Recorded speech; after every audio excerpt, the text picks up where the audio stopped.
അസ്സലാമു അലൈക്കും വറഹ്മത്തുള്ളാഹി വബറകാതുഹു. ഖുർആൻ പഠനം 1494, സൂറത്തുൽ ഇസ്റാ 33-ാം സൂക്തം. അഊദു ബില്ലാഹി മിനശ് ശൈത്വാനിർ റജീം. ബിസ്മില്ലാഹിർ റഹ്മാനിർ റഹീം.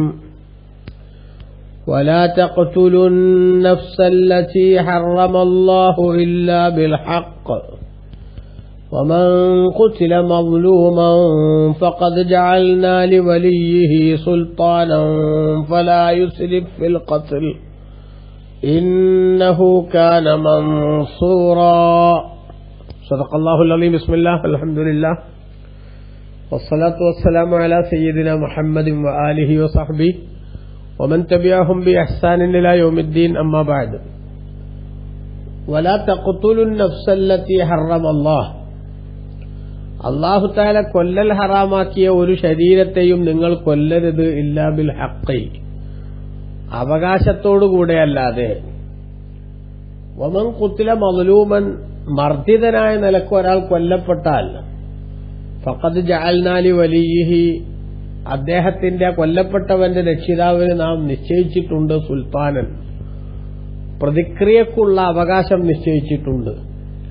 ഫലാ യുസ്രിഫ് ഫിൽ ഖത്ൽ, അങ്ങനെ പ്രതിക്രിയയിലും പ്രതിക്രിയയുടെ കൊലയിൽ അവൻ അതിക്രമം കാണിക്കരുത്.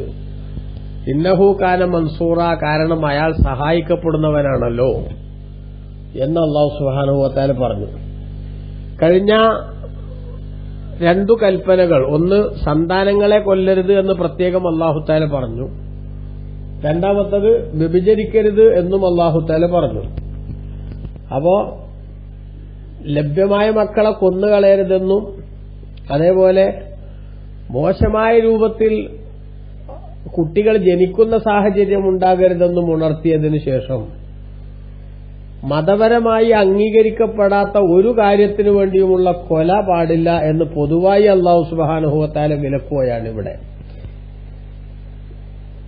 ഒരു മനുഷ്യന് ജീവിക്കാനുള്ള അവകാശം എന്നത് വളരെ പ്രാധാന്യത്തോടുകൂടെ ഇസ്ലാം കാണുന്നു എന്നർത്ഥം. മുത്തുനബി സല്ലല്ലാഹു അലൈഹി വസല്ലമ തങ്ങളുടെ ഹജ്ജത്തുൽ വദാഇലെ ഏറ്റവും ലോകപ്രസിദ്ധമായിട്ടുള്ള മനുഷ്യാവകാശ പ്രഖ്യാപനത്തിൽ നബി സല്ലല്ലാഹു അലൈഹി വസല്ലമ തങ്ങൾ പ്രധാനമായും ഊന്നിപ്പറഞ്ഞ കാര്യങ്ങളിൽ ഒന്നാണ്, ഒരു മനുഷ്യന്റെ രക്തം അഥവാ അവന്റെ ജീവൻ, അവന്റെ അഭിമാനം, അവന്റെ സമ്പത്ത്, ഇതെല്ലാം നിങ്ങൾക്കിടയിൽ പരസ്പരം ഹറാമാണ്. അഥവാ ഒരാളുടെ ജീവൻ പൊലിയാൻ കാരണമാകുന്ന, ജീവൻ നഷ്ടപ്പെടാൻ കാരണമാകുന്ന പ്രവർത്തനങ്ങളിൽ നിങ്ങൾ ഇടപെടാൻ പാടില്ല. ഒരാളുടെ അഭിമാനത്തിന് ക്ഷതമേൽക്കുന്ന കാര്യങ്ങളുമായി നിങ്ങൾ ബന്ധപ്പെടാൻ പാടില്ല. ഒരു മനുഷ്യനെ അവന്റെ ജീവിതത്തിൽ അവന്റെ സമ്പത്ത് അത് അനധികൃതമായി കൊള്ളയടിക്കപ്പെടുന്ന അല്ലെങ്കിൽ തട്ടിയെടുക്കപ്പെടുന്ന സാഹചര്യങ്ങളും ജീവിതത്തിൽ ഉണ്ടായിക്കൂടാ എന്ന കാര്യം നബി സല്ലല്ലാഹു അലൈഹി വസല്ലമ തങ്ങൾ വളരെ ഗൌരവത്തിൽ ജനത്തിന്റെ ശ്രദ്ധയിൽപ്പെടുത്തിയിട്ടുള്ള വിഷയമാണ്. ആ കൂട്ടത്തിൽ ഏറ്റവും പ്രധാനപ്പെട്ട ഒന്നാണ് ഈ കൊലപാതകം എന്ന് പറയുന്നത്. ഇസ്ലാം അനുവദിച്ചിട്ടുള്ള ചില, എന്നാൽ കൊല്ലലിനെ ഇസ്ലാം നിയമമാക്കിയിട്ടുള്ള ചില ഘട്ടങ്ങളുണ്ട്. ഹദീസിൽ വന്നതുപോലെ ബഹുമാനപ്പെട്ട ഇബ്നു കസീർ തന്റെ തഫ്സീറിൽ പറഞ്ഞില്ലേ, യഖൂലു തആല നാഹിയൻ അൻ ഖത്ലിൻ നഫ്സി ബിഗൈരി ഹഖ്ഖിൻ ശർഈൻ, ഇസ്ലാമികമായ അവകാശമില്ലാതെ കൊല്ലലിനെ അല്ലാഹു വിലക്കിയിരിക്കുകയാണ്. കമാ സബത ഫി സ്വഹീഹൈനി, ഇമാം ബുഖാരി മുസ്ലിം റിപ്പോർട്ട് ചെയ്ത ഹദീസിൽ വന്നതുപോലെ, അന്ന റസൂലുള്ളാഹി സ്വല്ലല്ലാഹു അലൈഹി വസല്ലമ ഖാല, മുത്തുനബി സ്വല്ലല്ലാഹു അലൈഹി വസല്ലം പറഞ്ഞു, ലാ യഹില്ലു ദമു ഇംറിഇൻ മുസ്ലിമിൻ യശ്ഹദു അൻ ലാ ഇലാഹ ഇല്ലല്ലാഹു അന്ന മുഹമ്മദർ റസൂലുള്ളാഹ്, ലാ ഇലാഹ ഇല്ലല്ലാഹ് മുഹമ്മദുർ റസൂലുള്ളാഹ് എന്ന് വിശ്വസിക്കുന്ന ഒരു മുസ്ലിമിന്റെ രക്തം അത് ഹലാലല്ല, അഥവാ ചിന്താൻ പാടില്ല, ഇല്ലാ ബി ഇഹ്ദാ സലാസ്, മൂന്ന് കാരണങ്ങൾ കൊണ്ടല്ലാതെ, മൂന്നാലൊരു കാരണം കൊണ്ടല്ലാതെ. ഒന്ന് അന്നഫ്സു ബിൻ നഫ്സ്, ഒരാൾ മറ്റൊരാളെ കൊലപ്പെടുത്തിയാൽ കൊലക്ക് പകരം പ്രതിക്കൊല എന്ന രൂപത്തിൽ തിരിച്ചു കൊല്ലൽ അനുവദനീയമാകും. വലക്കും ഫിൽ ഖിസാസി ഹയാത്തു യാ ഉലിൽ അൽബാബ് എന്ന് ഖുർആനിൽ തന്നെ അല്ലാഹു സുബ്ഹാനഹു വ തആല പറഞ്ഞിട്ടുണ്ട്. പ്രതിക്രിയയിൽ അല്ലാഹു സുബ്ഹാനഹു വ തആല നിങ്ങൾക്ക് ജീവൻ വെച്ചിട്ടുണ്ട് എന്ന് പറഞ്ഞാൽ ഞാൻ ഒരാളെ അനധികൃതമായി കൊല ചെയ്താൽ ഞാനും കൊല്ലപ്പെടുമെന്ന ആ ഒരു ബോധ്യത്തിൽ നിന്ന് ധാരാളം കൊലപാതകങ്ങൾ ഇല്ലാതാകുന്ന സാഹചര്യമുണ്ടാകും. നിയമങ്ങൾ കർശനമായി തീരുമാനിക്കപ്പെടുകയും ആ തീരുമാനിക്കപ്പെടുന്ന നിയമങ്ങൾ ശരിയാവണ്ണം നടപ്പാക്കപ്പെടുകയും ചെയ്താൽ കുറ്റകൃത്യങ്ങൾ കുറയുമെന്ന കാര്യത്തിൽ തർക്കമൊന്നുമില്ല. ഇപ്പൊ നമുക്കറിയാമല്ലോ, നമ്മുടെ നാടുകളിൽ ഈ ബലാത്സംഗങ്ങളും അതേപോലെ തന്നെ പെൺകുട്ടികളെ ക്രൂരമായി പീഡിപ്പിക്കുന്ന രംഗങ്ങളും അങ്ങനെ പീഡിപ്പിച്ച് കൊലപ്പെടുത്തുന്ന അങ്ങേയറ്റം അധമ സംസ്കാരത്തിന്റെ ശൈലികളുമൊക്കെ നമ്മുടെ നാടുകളിൽ വ്യാപകമാകുന്ന കാലങ്ങളിലൊക്കെ തന്നെ പത്രത്താളുകളിലും മീഡിയകളിലുമൊക്കെ ഉയർന്നു കേൾക്കുന്ന ഒരു ശബ്ദമുണ്ട്. എന്താണ് ആ ശബ്ദം? സൗദി അറേബ്യയിലൊക്കെ ഉള്ള നിയമം വരണം നമ്മുടെ നാട്ടിൽ, അല്ലേ? എന്താ കൊന്നോനെ തിരിച്ചു കൊല്ലും എന്ന് കൃത്യമായിട്ട് എന്ത് വരണം? നിയമം വരണം. അതെന്തിനാണ്? ഒരാളെ കൊല്ലാനുള്ള ആക്രാന്തമല്ല, ഒരാളുടെ ജീവൻ രക്ഷപ്പെടുത്താനുള്ള കരുതലാണ് എന്ന് നമ്മൾ തിരിച്ചറിയണം. അതുകൊണ്ടാണ് ഇസ്ലാം പറഞ്ഞത് വലക്കും ഫിൽ ഖിസാസി ഹയാത്ത്, നിങ്ങൾക്ക് പ്രതിക്രിയയിൽ ജീവനുണ്ട് എന്ന് പറഞ്ഞാൽ ഒരുപാട് ആളുകളുടെ ജീവൻ കൊലക്കത്തിയിൽ നിന്ന് രക്ഷപ്പെടുത്താനുള്ള ഏറ്റവും ഫലപ്രദമായിട്ടുള്ള ഒരു എക്സർസൈസാണ് നമ്മൾ പ്രതിക്രിയ എന്ന സംവിധാനം വെച്ചിട്ടുള്ളത്. അത് ശരിയാവണ്ണം നീതിയോടുകൂടെ നടപ്പാക്കപ്പെടുന്നുണ്ടെങ്കിൽ, ഞാൻ ഒരാളെ കൊന്നാൽ അതിനു പകരം ഞാനും കൊല്ലപ്പെടുമെന്ന ഒരു ബോധ്യം അത് പലരെയും കൊലപാതകത്തിൽ നിന്ന് പിന്തിരിപ്പിക്കുന്നുണ്ട്. അതേസമയത്ത് കൊലകൾ നിരന്തരം നടക്കുന്നു. എന്നാൽ ആ നടക്കുന്ന കൊലകളിലൊന്നും കൊലയാളികൾ ശിക്ഷിക്കപ്പെടുന്നില്ല. അല്ലെങ്കിൽ അവർക്ക് നാമമാത്രമായ എന്തെങ്കിലും ഒരു പേരിനൊരു ശിക്ഷ കിട്ടി അവർ പുറത്തിറങ്ങുന്നു. ശിക്ഷിക്കപ്പെട്ട കാലയളവിൽ തന്നെയും അവർ ജയിലിൽ കിടക്കുന്ന സമയത്ത് പോലും കടുത്ത സുഖവാസത്തിനുള്ള സാഹചര്യങ്ങൾ ഉണ്ടാകുന്നു. എങ്കിൽ പിന്നെ കുറ്റം ചെയ്ത് ജയിലിൽ പോയി കുറച്ചു കാലം അവിടെ ഗോതമ്പുണ്ട തിന്നാമെന്ന് പണ്ട് കാലത്ത് നമ്മൾ പറയുന്നുവെങ്കിലും ആ അവസ്ഥക്കൊക്കെ മാറ്റം വരുന്നു. ജയിൽ എന്നതൊരിക്കലും തന്നെ ഇന്നൊരു പീഡനത്തിന്റെ മാർഗമല്ല, ഒരു ശിക്ഷയുടെ മാർഗമല്ലാതെ മാറുകയും ചെയ്തുകൊണ്ടിരിക്കുന്നു. അപ്പൊ അങ്ങനത്തെ ഒരു കാലത്ത് ഒരു കൊല ചെയ്ത് ജയിലിൽ പോയവൻ അവിടെ അവൻ വലിയ പ്രശ്നമൊന്നും അനുഭവിക്കാതെ കുറച്ചു കാലം കഴിഞ്ഞ് തിരിച്ചിറങ്ങിയാൽ വീണ്ടും കൊല ചെയ്ത് ജയിലിലേക്ക് തന്നെ പോകുന്നതിന് അത്ര വലിയ ഭയമൊന്നും ചിലപ്പോൾ അവനുണ്ടാവണമെന്നില്ല. അതുകൊണ്ട് തന്നെയാണ് കൊലപാതകങ്ങൾ ഓരോ ദിവസവും പെരുകിക്കൊണ്ടിരിക്കുന്നത് നമ്മുടെ നാട്ടിൽ. ഞാനിന്ന് 4 മണിക്ക് അങ്ങാടിയിലേക്ക് ഇറങ്ങി ഒരു കടയിൽ നിന്നൊരു തട്ടുകടയിൽ നിന്നൊരു ചായ കുടിച്ചു എന്ന് പറയുന്നത് പോലെ നമ്മുടെ അങ്ങാടിയിൽ ഇന്നൊരു കൊല നടന്നു. അല്ലെങ്കിൽ നമ്മുടെ പട്ടണത്തിൽ ഇന്ന് 2 കൊലപാതകങ്ങൾ നടന്നു. നമ്മുടെ നാട്ടിൽ, നമ്മുടെ പഞ്ചായത്തിൽ, നമ്മുടെ ജില്ലയിൽ, നമ്മുടെ താലൂക്കിലൊക്കെ കൊലപാതകങ്ങളുടെ പരമ്പരകൾ തന്നെ നമ്മൾ കാണുന്നുണ്ട്. എല്ലാവരും അവരവരുടെ ടാർഗറ്റ് പൂർത്തിയാക്കാൻ വേണ്ടി മത്സരിച്ചു കൊല്ലുന്ന കാലഘട്ടം. ആ കാലത്തല്ലേ നമ്മൾ ജീവിക്കുന്നത്? ഇവിടെ 2 ആളെ കൊല്ലുന്നു, അവിടെ മറ്റിടത്ത് 2 ആളെ കൊല്ലുന്നു. ഇവിടെ 5 ആളെ കൊല്ലുന്നു, അതേ 5 ആൾ അപ്പുറത്ത് കൊല്ലുന്നു. അല്ലെങ്കിൽ ഇവിടെ ഒരാളെ കൊന്നാൽ 2 ആളെ തിരിച്ചു കൊല്ലുന്നു. ഇவ்விധത്തിൽ മുത്തുനബി സല്ലല്ലാഹു അലൈഹി വസല്ലം തങ്ങൾ പറഞ്ഞൊരു വല്ലാത്ത ദയനീയമായ കാലഘട്ടം അല്ലേ? ഒരു കാലം വരും അന്ന് കൊലപാതകങ്ങൾ പെരുക്കും, കൊലപാതകങ്ങൾ വർദ്ധിക്കുമെന്ന് മുത്തുനബി പറഞ്ഞു. ആ കൊലപാതകങ്ങൾ വർദ്ധിക്കുന്ന കാലഘട്ടത്തിലെ സാഹചര്യങ്ങൾ മുത്തുനബി വിശദീകരിച്ചപ്പോൾ തങ്ങൾ പറഞ്ഞു, ലാ യദ്രിൽ ഖാതിലു ലിമ ഖതൽ വലാ യദ്രിൽ മഖ്തൂലു ലിമ ഖുതിൽ. കൊന്നയാൾക്ക്, കൊലയാളിക്കറിയില്ല ഞാൻ എന്തിനാ അവനെ കൊല്ലുന്നത്. കൊല്ലപ്പെട്ടവനും അറിയില്ല ഞാൻ എന്തിനാണാവോ കൊല്ലപ്പെട്ടത് എന്ന് പറഞ്ഞാൽ നിരപരാധികൾ അരിഞ്ഞു വീഴ്ത്തപ്പെടുന്ന ദയനീയമായ സാഹചര്യങ്ങളോ, ഇനി അപരാധികൾ തന്നെയാണെങ്കിലും ജീവനെടുക്കുക എന്നൊക്കെ പറഞ്ഞത് അങ്ങേ അവസാനമായിട്ട് ആലോചിക്കേണ്ട സംഗതിയല്ലേ? അതിനു പകരം കൊലകൾ ഇങ്ങനെ നടക്കുന്നു. കൊട്ടേഷൻ സംഘങ്ങളിലേക്ക് പോലും സൂചന നൽകുന്നതല്ലേ വാസ്തവത്തിൽ ഈ ഹദീസ്? ലാ യദ്രിൽ ഖാതിലു ലിമ ഖതൽ. കൊന്നയാൾക്കറിയില്ല ഞാൻ എന്തിനാണ് കൊന്നതെന്ന് എന്ന് പറയുമ്പോൾ അതിന്റെ അർത്ഥം എന്താ? ചിലർ കൊട്ടേഷൻ സ്വീകരിക്കും. 5 ലക്ഷം രൂപ അല്ലെങ്കിൽ 10 ലക്ഷം രൂപ തന്നാൽ ഇന്നയാളെ തട്ടാം, അല്ലെങ്കിൽ നിങ്ങൾ ഇന്നയാളെ തട്ടണം, 10 ലക്ഷം രൂപ തരാം. അപ്പൊ ഈ കൊല്ലുന്ന ആൾക്ക് വാസ്തവത്തിൽ കൊല്ലപ്പെട്ട മനുഷ്യനുമായിട്ട് യാതൊരു പ്രശ്നമല്ല. അവര് തമ്മിൽ ഒരു വാക്കുകൊണ്ട് പോലും പരസ്പരം നീരസമുണ്ടായിട്ടുണ്ടാവില്ല. എന്നിട്ടും അവൻ കൊല്ലുകയാണ്. അവൻ കൊല്ലുന്നത് പണത്തിനാണ്. ഞാനെന്തിന് ഇയാളെ കൊല്ലണം എന്ന ചോദ്യത്തിനേക്ക് മറുപടിയില്ല. അതുകൊണ്ട് തന്നെ കൊല്ലപ്പെട്ടവൻ എന്തിനപ്പോ അവനെന്നെ കൊന്നത് എന്ന് അവനും അറിയാത്ത അവസ്ഥയുണ്ടാകും. എന്ന് പറഞ്ഞാൽ നിസ്സാര കാരണങ്ങളുടെ പേരിൽ കൊലപാതകങ്ങൾ വർദ്ധിക്കുന്ന അതിദയനീയമായിട്ടുള്ളൊരു കാലഘട്ടം. അപ്പൊ അത്തരമൊരു കാലത്ത് വിശുദ്ധ ഖുർആനിന്റെ ഈ ഉണർത്തുപാട്ടും ഈ ഉത്ബോധനവും ഒക്കെ വിശ്വാസികളുടെ മനസ്സിൽ, സമാധാനം ആഗ്രഹിക്കുന്ന മുഴുവൻ മനുഷ്യരുടെ മനസ്സിലും നിരന്തരം മുഴങ്ങിക്കേൾക്കേണ്ടതാണ് എന്ന് നമ്മൾ മനസ്സിലാക്കണം. വലാ തഖ്തുലു നഫ്സല്ലതി ഹറമല്ലാഹു ഇല്ലാ ബിൽ ഹഖ്. അല്ലാഹു സുബ്ഹാനഹു വ തആല മഹത്വം നൽകിയിട്ടുള്ള ഒരു ശരീരത്തെയും നിങ്ങൾ അതിനാവശ്യമായിട്ടുള്ള ന്യായത്തോടുകൂടെ അല്ലാതെ കൊല്ലാൻ പാടില്ല. ചില ഘട്ടങ്ങളിൽ കൊല്ലപ്പെടേണ്ട അവസ്ഥകളുണ്ടാകും. അതാണ് നബി സല്ലല്ലാഹു നിങ്ങൾ പറഞ്ഞത്, മൂന്നാലൊരു കാരണം കൊണ്ടല്ലാതെ കൊല്ലരുത്. ഏതാ മൂന്നാലൊരു കാരണം? ഒന്ന് അന്നഫ്സു ബിൻ നഫ്സി. ഒരു മനുഷ്യനെ കൊന്നാൽ തിരിച്ച് പ്രതിക്രിയയുടെ ഭാഗമായിട്ട് കൊല്ലപ്പെടും. അതവന് കയ്യിലിരിപ്പിന്റെ ഗുണം കൊണ്ടാണ്, പാപത്തിന്റെ ശമ്പളം ഏറ്റുവാങ്ങിയതാണ്. അപ്പൊ അവിടെ ഒരു ജീവനോ പോയി, ഇനി അടുത്ത ജീവനും കൂടെ എന്തിനെ നശിപ്പിക്കണം എന്ന ആ ഒരു സെന്റിമെന്റലായിട്ടുള്ള ഒരു ശൈലി വർക്ക് ചെയ്യേണ്ടതല്ല അവിടെ.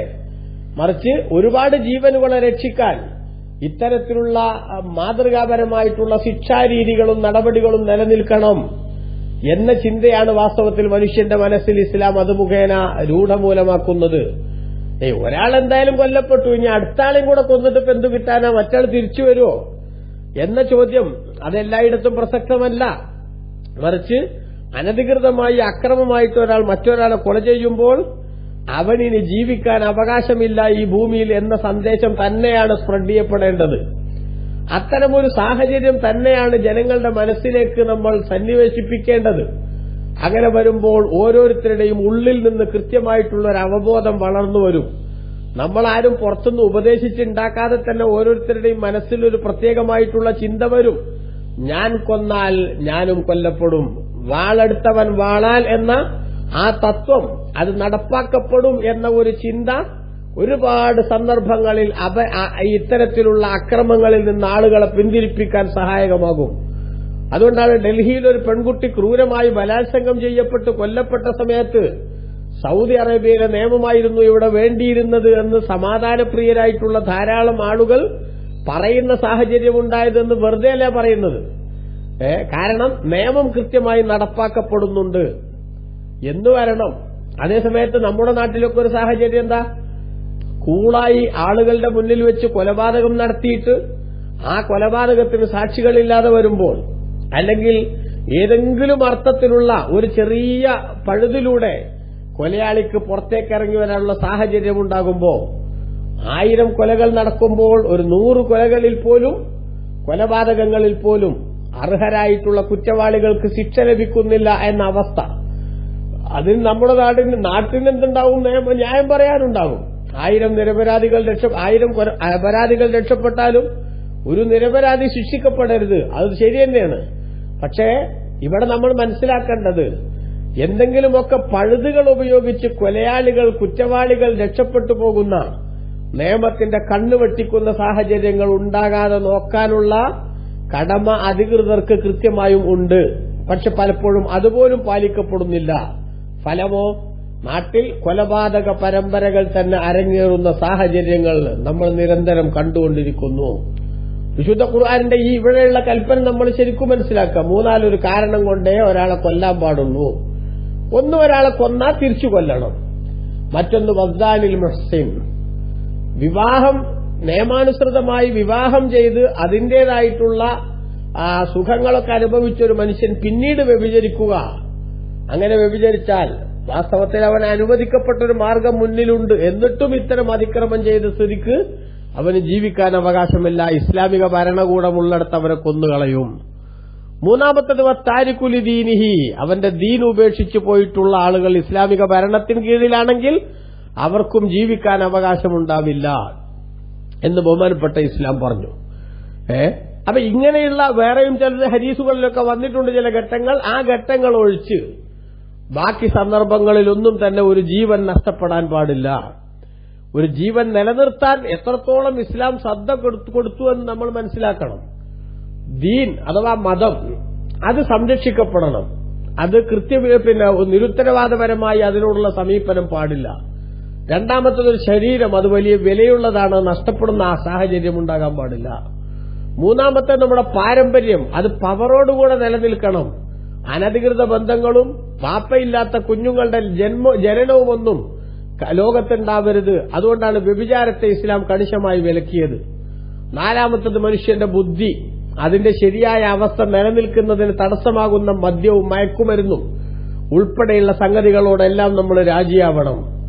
അഞ്ചാമത്തെ നമ്മുടെ നിലനിൽപ്പിന്റെ ഭാഗമാണ് സമ്പത്ത്. ആ സമ്പത്ത് ഒരാളുടേത് മറ്റൊരാളെ അനധികൃതമായി അടിച്ചുമാറ്റുന്ന സാഹചര്യങ്ങളൊക്കെ ഇസ്ലാം വിലക്കിയിട്ടുണ്ട്. നിയമങ്ങളും നിർദ്ദേശങ്ങളും ഒക്കെ ഇത്തരത്തിൽ ഈ അടിസ്ഥാനപരമായിട്ടുള്ള കാര്യങ്ങൾ സംരക്ഷിക്കുന്നതിനു വേണ്ടിയാണ് ഇസ്ലാം വെച്ചത്. അതുകൊണ്ട് തന്നെയാണ് ഖുർആൻ വലക്കും ഫിൽ ഖിസാസി ഹയാത്തുൻ യാ ഉലിൽ അൽബാബ് ലഅല്ലക്കും തത്തഖൂൻ സൂറത്തുൽ ബഖറ 2-ാം അധ്യായം 179-ാമത്തെ ആയത്തിൽ അല്ലാഹു സുബ്ഹാനഹു വ തആല പറഞ്ഞത്, നിങ്ങൾക്ക് ഈ പ്രതിക്രിയ എന്ന് പറയുന്നതിൽ അല്ലാഹു തആല ജീവനാണ് വെച്ചിട്ടുള്ളത്. അഥവാ ഒരുപാട് ജീവനുകൾ സംരക്ഷിക്കാനാണ് ചില ജീവനുകളുടെ നാശത്തെ അല്ലെങ്കിൽ നശിപ്പിക്കലിനെ, പ്രതിക്രിയയിലൂടെ നശിപ്പിക്കലിനെ അല്ലാഹു തആല കണ്ടത് എന്ന് ബുദ്ധിയുള്ളവരോട് ഖുർആൻ സംബോധന ചെയ്യുന്നുണ്ട്. അപ്പൊ അതുകൊണ്ട് തന്നെ നമ്മൾ ചിന്തിക്കണം, ഒരു മുസ്ലിം ആയിട്ടുള്ള ഒരു ജീവൻ, ആ ജീവൻ വലാ തഖ്തുലുൻ നഫ്സല്ലത്തി ഹറമല്ലാഹു ഇല്ലാ ബിൽ ഹഖ്, അല്ലാഹു സുബ്ഹാനഹു വ തആല വിശുദ്ധി നൽകിയിട്ടുള്ള, അഥവാ ഹറാമാക്കി പറഞ്ഞാൽ അത് കൊല്ലപ്പെടരുത് എന്ന് അല്ലാഹു തീരുമാനിച്ചിട്ടുള്ള ഒരു ശരീരത്തെ നേരത്തെ പറഞ്ഞ ന്യായം കൊണ്ടല്ലാതെ കാരണം കൊണ്ടല്ലാതെ എന്ത് ചെയ്യാൻ പാടില്ല, കൊല്ലാൻ പാടില്ല. നോക്കൂ നിങ്ങൾ, കൊലപാതകത്തിലേക്ക് എത്താൻ സാധ്യതയുള്ള സകലമാന സാധ്യതകളെയും ഖുർആൻ ഇസ്ലാം നിരാകരിക്കുകയല്ലേ. ഒരു ഹദീസ് നോക്കൂ, മഹാനായ അബൂ ഹുറൈറ റളിയല്ലാഹു അൻഹു പറയാണ്, നബി സല്ലല്ലാഹു അലൈഹി വസല്ലം തങ്ങൾ പറഞ്ഞതായി, ലാ യുശീറു അഹദുക്കും ഇലാ അഖീഹി ബിസ്സലാഹ്, നിങ്ങളിൽ നിന്ന് ഒരാളും തന്റെ സഹോദരന് നേരെ ഒരായുധം ചൂണ്ടരുത്. കണ്ടോ, ഒരായുധം ഒരു സഹോദരന് നേരെ നമ്മൾ ചൂണ്ടരുത്.